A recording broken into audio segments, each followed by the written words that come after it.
உயிர் பதித்தார். தூளிலிருந்து மனிதனை உருவாக்கினார். அவன் மூச்சில் உயிரை ஊதினார். பரலோகத்தில் அல்ல, பூமியில் தான் தோன்றினான் மனிதன்.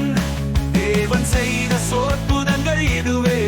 ஆதியாகமம் 2ஆம் அதிகாரம். எங்கோ பரலோகத்தில் அல்ல, பூமியில் தான் தோன்றினான் மனிதன். தேவன் செய்த சொற்புதங்கள் இதுவே. ஆதியாகமம் 2ஆம் அதிகாரம். என் தோட்டம் நடுவே நட்டார். அழகிய மரங்கள் நிழலொளி தந்தார். சாசிர மரமும் உயிர் மரமும் நடுவில் இருந்த மரம் அறிவு மரமோ.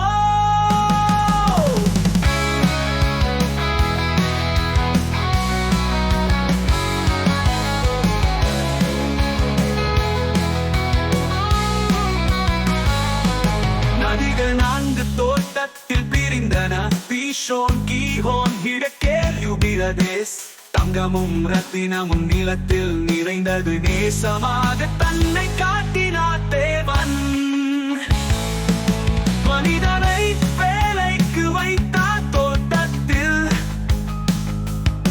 பழங்களை சாப்பிட சொன்னார். சுதந்திரம்.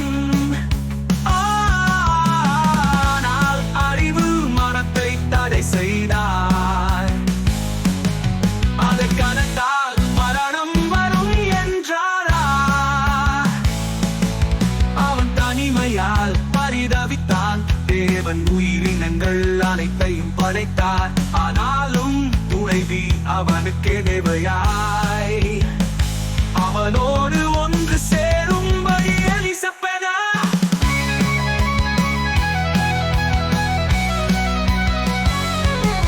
அவனுடைய எலும்பிலிருந்து உருவானாள்.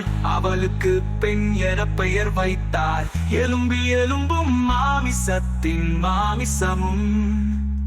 இருவரும் ஒன்றாய் ஆனார் துணைவியாய். அல்லோ